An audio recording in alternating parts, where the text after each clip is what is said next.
حضرت ابو بصیر رضی اللہ تعالیٰ عنہ نبی پاک صلی اللہ علیہ وسلم نے طے کر لیا کفار کے ساتھ. حدیبیہ کی جنگ ہوئی تو فرمایا اگر کوئی مسلمان مکے چلا جائے گا تو کافر کہنے لگے ہم واپس نہیں کریں گے، اور اگر کوئی کلمہ پڑھنے والا ستایا ہوا مسلمان مدینے آئے گا تو مسلمانوں کو واپس کرنا پڑے گا. مسلمان اپنا بندہ نہیں رکھ سکتے، اور مسلمانوں کا کوئی شخص غلطی سے بھی مکے چلا گیا تو مکے والے واپس نہیں کریں گے. حضرت ابو بصیر رضی اللہ تعالیٰ عنہ صحابی تھے، باپ نے، بھائی نے، محلے والوں نے قید کیا ہوا تھا کلمہ پڑھنے کی وجہ سے، پیروں میں زنجیریں تھیں، بیڑیاں تھیں. کسی طریقے سے جیل توڑ کے دوڑے مدینے پہنچے. کہتے ہیں رستے میں کسی آدمی کے ساتھ گھوڑے پہ کچھ دیر بیٹھا پھر پیدل چلا. صحابہ کہتے ہیں اتنا دردناک منظر بڑا کم ہم نے دیکھا. ابو بصیر جس گلی سے گزرتے وہاں خون پھیل جاتا، ان کی ٹانگیں خون سے کٹتی، وہ زنجیریں بندھی ہوئی. در رسول پہ حضور میں بھاگ کے آیا ہوں. کہتے ابھی نبی پاک صلی اللہ علیہ وسلم ان کی بات سن ہی رہے تھے کہ پیچھے سے قریش کے 2 سپاہی بھی آ گئے. کہنے لگے یہ بھاگ کے آیا ہے اور آپ کا وعدہ تھا کہ آپ واپس کریں گے. چشم زدن میں ذرا سوچنا، چشم زدن میں تھوڑی دیر کے لیے غور کرنا کہ ہمیں ہمارا استاد، ہمارا پیر دھتکار دے کہ جا دوڑ جا، تو کہتے ہیں بسم اللہ جناب یہ جا رہے ہیں. ایمان کی پختگی دیکھیں، اس نے تو ہمیں نکال ہی دیا جی. وہ کیسا بندہ ہے، یہاں تو کسی کے یہاں کوئی فاتحہ پڑھنے نہ جائے تو لوگ بگڑ جاتے ہیں. کہتے ہیں اس نے سلام نہیں لی، فاتحہ نہیں پڑھی، بس ختم، اس کو احساس ہی نہیں. حضرت سیدنا ابو بصیر سامنے کھڑے، سامنے 2 سپاہی آ گئے. ذرا دیکھیے ایمان کی پختگی، ایمان، یقین اور استقامت. امام بہقی نے دلائل کے اندر لکھا ہے، فرماتے ہیں نبی کریم صلی اللہ علیہ وسلم نے ان کی طرف دیکھا تو حضور کی مقدس آنکھیں آنسوؤں سے بھر گئیں. حضور نے فرمایا ابو بصیر تیری تکلیف مجھے نظر آ رہی ہے پر میں نے وعدہ کیا ہوا ہے. میں نے وعدہ، بھئی یہاں ڈٹ کے رہنا بڑا مشکل ہے، یہاں قائم رہنا بڑا کٹھن مرحلہ ہے. یہاں آزمائش کے موقع پر دین پر انہوں نے تو رکھا ہی نہیں. لوگ تانے دیتے ہیں، باتیں کرتے ہیں، رکھا ہی نہیں، تو پھر ان کا بنتا ہے. حضور نے فرمایا تجھے جانا پڑے گا. صحابہ کہتے ہیں پورے مدینے میں ایسے تھا جیسے سوگ کا سما ہو. جب وہ 2 سپاہی حضرت ابو بصیر کو پکڑ کے لے جا رہے تھے تو وہ پلٹ پلٹ کے پیچھے دیکھتے تھے، پلٹ پلٹ، پیروں میں خون ہے، آنکھیں آنسوؤں سے بھری ہوئی.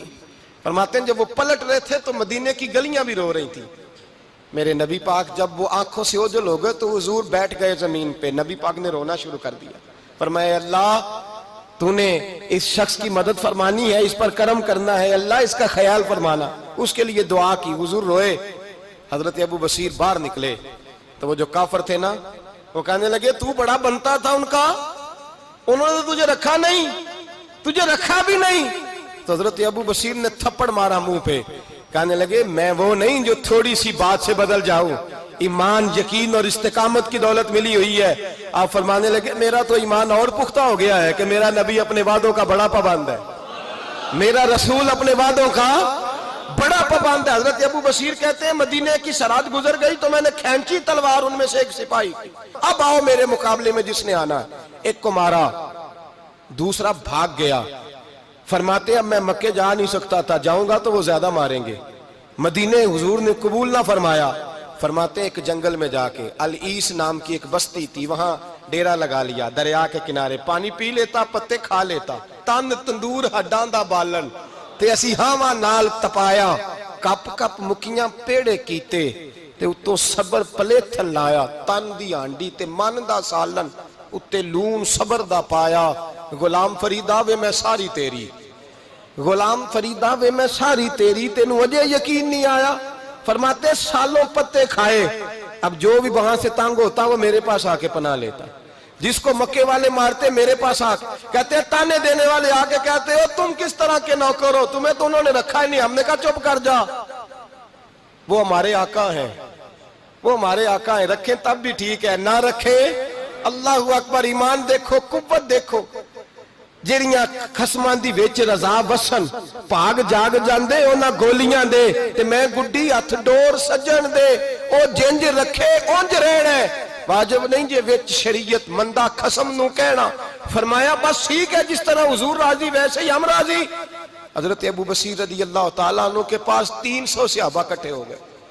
300 حضرت ابو بصیر جب مدینے کی سرحد سے گزر رہے تھے نا تو نبی پاک نے ایک آواز دی تھی، فرمایا ابو بصیر ایک وقت آئے گا کہ میرا پیغام تجھ تک پہنچے گا، ایک ٹائم آئے گا۔ حضرت ابو بصیر سے جب کوئی کہتا نا کہ زندہ کس بات پہ ہو تو فرمانے لگے مصطفیٰ کے فرمان پہ بڑا یقین ہے، بلاوا آئے گا، مجھے بلاوا، مجھے یقین ہے کہ مجھے بلاوا، بڑی امید ہے سرکار قدموں میں بلائیں گے اور کرم کی جب نظر ہوگی مدینے، مجھے یقین ہے کہ مجھے بلاوا۔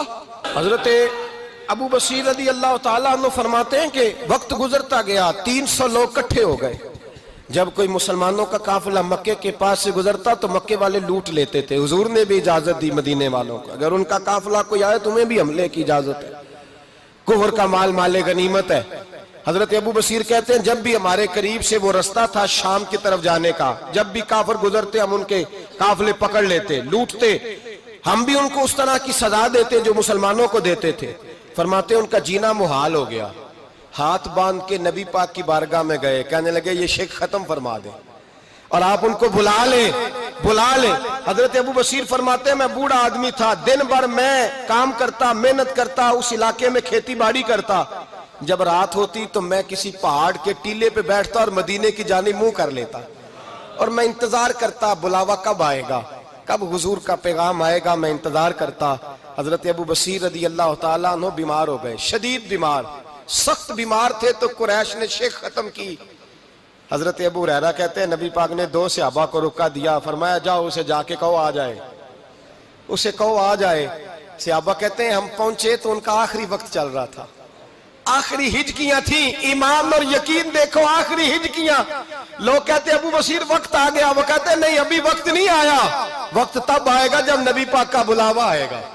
حضور کا وعدہ تھا وقت تب آئے گا جب میرے نبی کا بلاوا آئے گا، بھی بلاوا نہیں آیا تو ابو بصیر کا وقت بھی نہیں آیا۔ صحابہ کہتے ہم نے جا کے رکا، تھمایا، اٹھنے کی بھی طاقت نہیں تھی۔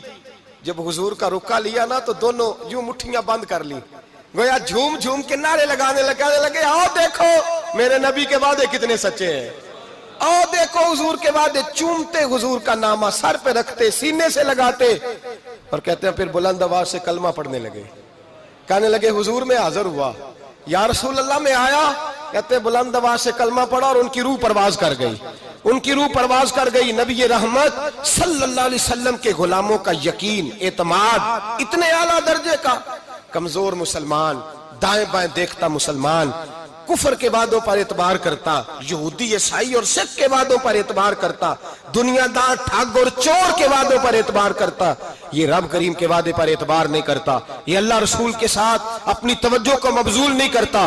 میرے رسول کریم سید عالم صلی اللہ علیہ وسلم کے غلاموں نے اعتماد کر کے، یقین کر کے ہمیں بتلایا ہے کہ جب تیرے پاس یقین کی دولت ہوتی ہے پھر تو دنیا کا طاقتور آدمی ہوتا ہے۔